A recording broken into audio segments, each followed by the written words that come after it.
नमस्कार. निवेदक विठ्ठल पवार या माझ्या यूट्यूब चॅनलमध्ये आपल्या सर्वांचं मनपूर्वक स्वागत करत आहे. आजचा व्हिडिओ अतिशय सुंदर आहे. तो म्हणजे महाराष्ट्र राज्याचे शिल्पकार यशवंतराव चव्हाण साहेब यांच्या जयंतीच्या कार्यक्रमाच्या प्रसंगी सूत्रसंचालन कसं करावं, तसेच तुमच्या भाषणाला उपयुक्त ठरणाऱ्या ओळी या व्हिडिओमध्ये असणार आहे. तत्पूर्वी निवेदक विठ्ठल पवार या यूट्यूब चॅनलवर जर आपण नवीन असाल तर माझ्या यूट्यूब चॅनलला आपण सबस्क्राईब करा. तर हे सूत्रसंचालनाचं स्वरूप आणि सूत्रसंचालन कसं करावं याबद्दलची मार्गदर्शनपर माहिती आपल्याला या व्हिडिओच्या माध्यमातून देतोय. प्रथमतः कार्यक्रमाचं स्वरूप तथा तुमच्या भाषणासाठी उपयुक्त असणाऱ्या या महत्त्वाच्या ओळी. शाहू फुले आंबेडकरांनी या महाराष्ट्राला पुरोगामी विचारांचं वरदान दिले आणि तीच विचारधारा खांद्यावर घेऊन महाराष्ट्राच्या विकासाचं स्वप्न डोळ्यामध्ये साठवून यशवंतराव चव्हाण साहेबांनी संपूर्ण आयुष्याची पायवाट तुडवली.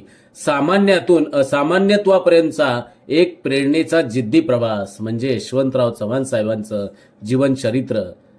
12 मार्च 1913 रोजी देवराष्ट्र या छोट्याशा खेड्यात यशवंतरावांचा जन्म झाला. वडिलांचं नाव बळवंतराव आणि आईचं नाव विठाबाई होते. वयाच्या अवघ्या 5व्या वर्षी यशवंतरावांचं पितृछत्र हरपलं आणि तिथूनच पुढे त्यांची आई हीच त्यांच्या जीवनाचा आधारवड झाली.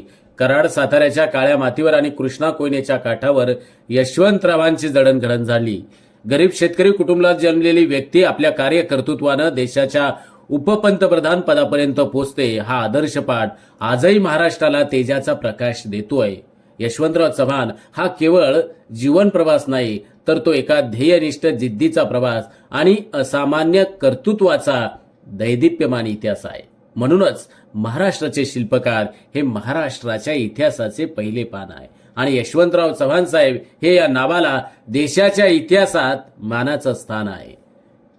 टिंबटिंब यांनी आयोजित केलेल्या महाराष्ट्रातील शिल्पकार यशवंतराव चव्हाण साहेबांच्या जयंतीनिमित्त त्रिवार अभिवादन आणि त्यांच्या स्मृतीस आणि कार्यास पुनश्च एकदा विनम्र अभिवादन करतो आणि आजच्या कार्यक्रमाच्या निमित्तानं उपस्थितांचं टाळ्यांच्या गजरात आपण सहर्ष स्वागत करूया.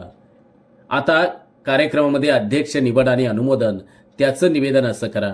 अध्यक्ष तोच जो असे त्याच्या नावाला वलय, नेहमी कामात पुढे, नाही कुठलाच गर्व अभय. तर या प्रसंगी असं विश्लेषण निवेदन करावं.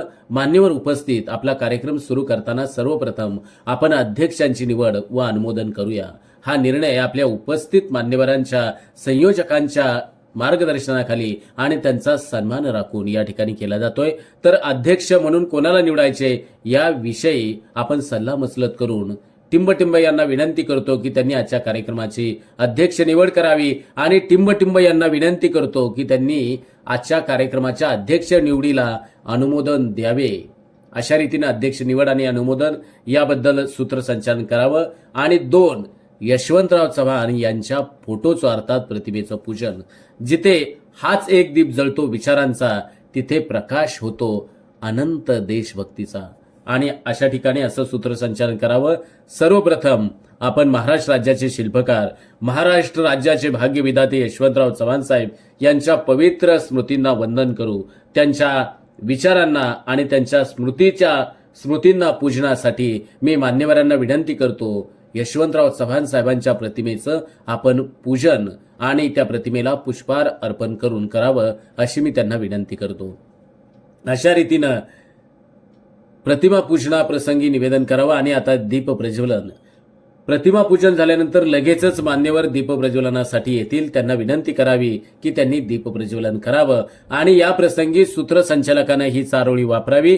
दीप जळतो तेव्हा फक्त प्रकाशच देतो, त्याचा एकमेव हेतू अंधार दूर करणं असतो.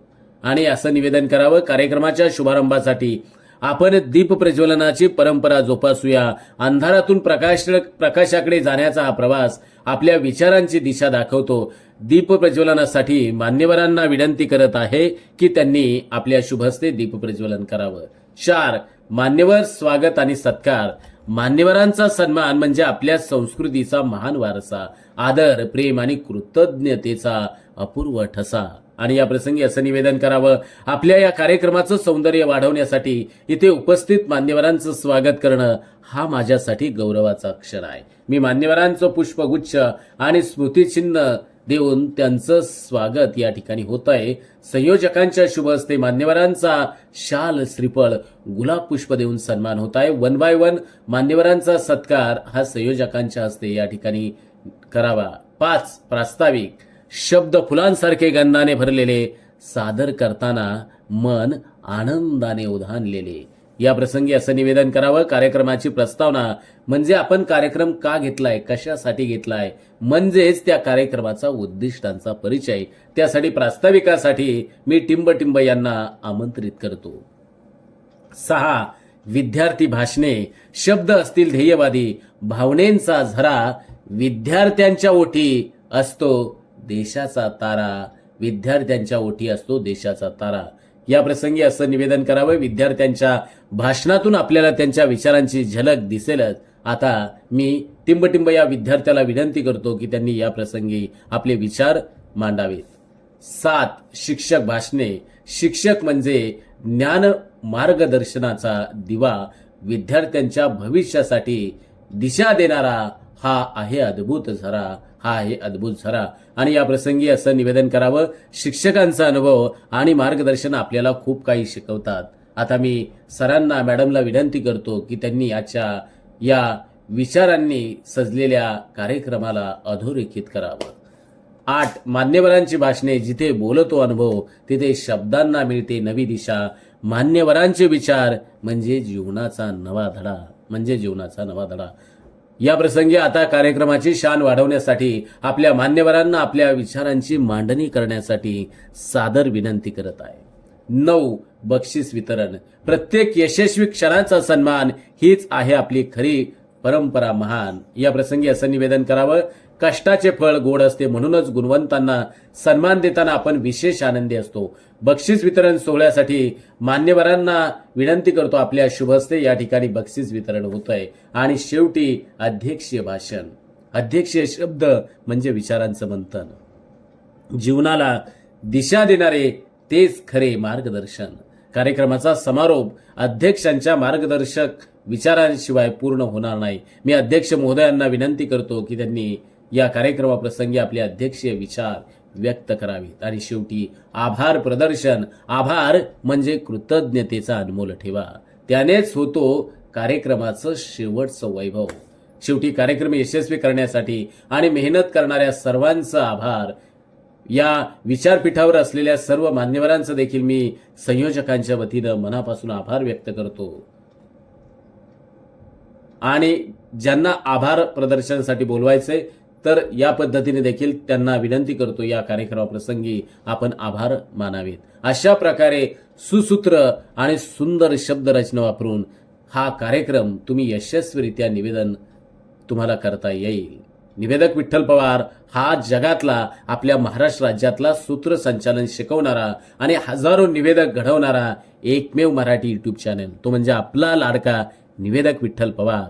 तर या यूट्यूब चॅनलवर जर आपण नवीन असाल तर माझ्या यूट्यूब चॅनलला आपण सबस्क्राईब करा आणि व्हिडिओ आवडल्यास आपल्या व्हॉट्सॲप ग्रुपला तो शेअर करा. कसा वाटला व्हिडिओ कमेंट्समध्ये लिहून पाठवा. धन्यवाद.